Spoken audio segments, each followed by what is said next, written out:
1000 ग्राम तांबा है और एक तरफ 1 किलो लोहा है, दोनों में से आप किसको आसानी से उठा सकते हैं? किलो वाले को, 1000 वाले को क्यों?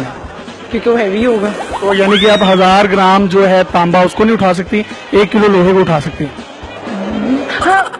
हाँ, तांबे को। क्यों? वो हल्का होता है और वैसे भी सस्ता होता है। 1000 ग्राम तांबा है और 1 किलो लोहा है। तांबा तो लोहा उठाया जाए 1000, वो इतना ज्यादा हो जाएगा या पता नहीं मुझे, I don't know, may be मेरे ख्याल से लोहा मैं उठा लूंगी, 1 किलो लोहा उठा लूंगी उसकी वजह क्योंकि वो 1000 ग्राम है ना, इसलिए। 1000 ग्राम और 1 किलो में कोई फर्क होता है? होता तो है।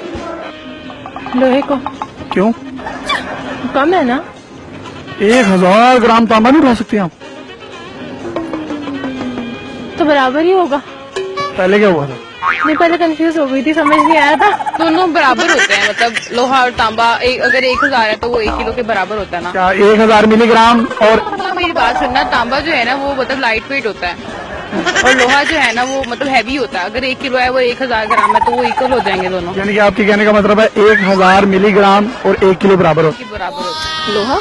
क्यों? तांबा ज्यादा भारी होता है। 1000 ग्राम तांबा नहीं उठा सकते हैं। लोहा कितना है? 1 किलो। लोहा दोनों बराबर है। आपके ख्याल से? दोनों बराबर हैं। 1 किलो में 1000 ही होता है। Kilo means 1000। ये गालिबन लैटिन का लफ्ज है किलो, इसका मतलब होता है 1000। तो किलोग्राम और 1000 ग्राम बोथ द सेम थिंग्स।